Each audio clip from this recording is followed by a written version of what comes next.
We begin with some breaking news. The United States and Britain have begun carrying out military strikes against targets in Yemen. The targets are linked to the Iran-backed Houthi rebels who control much of the country.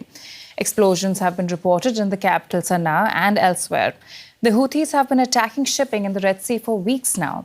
They say they're supporting the Palestinian militant group Hamas by targeting ships linked to Israel. Let's get more with DW's Janelle Dumalao. She's been following the story for us from Washington, D.C. Janelle, what more do we know about these strikes?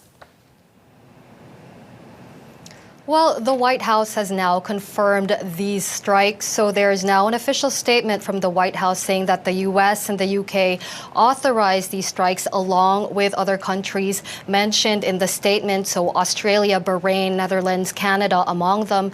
We know that a dozen targets were the target of these strikes, and that these targets included inventories of weapons that the Houthis had been using to launch their attacks in the Red Sea.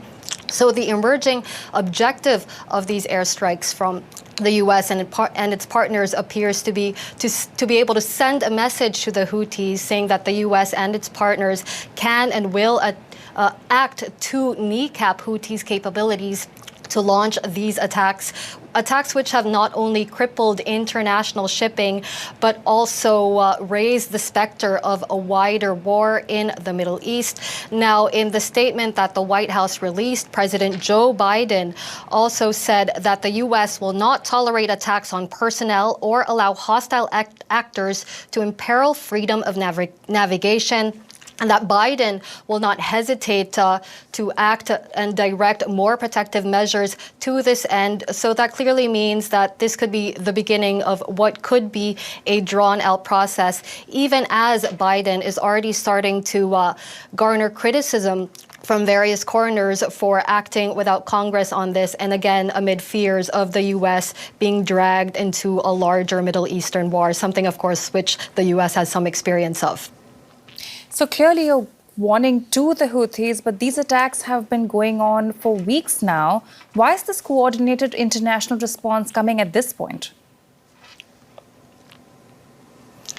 Yes, one really does have the sense that the other shoe has dropped here. As you said, these tensions have been simmering for weeks, and the U.S. has been unequivocal in saying that it does not, in fact, want to see a spread of the conflict elsewhere beyond Israel and Gaza. And in fact, preventing that spread was one of the key objectives of Secretary of State Antony Blinken's most recent visit to the Middle East.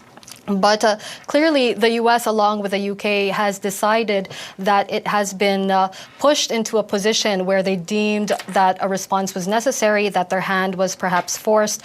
On Tuesday, we saw the largest ever barrage of Houthi missiles and drones against vessels in the Red Sea, and that is widely considered to have been the last straw. That's according to U.S. military officials, and that could be the main reason why we're seeing the airstrikes that we have seen today.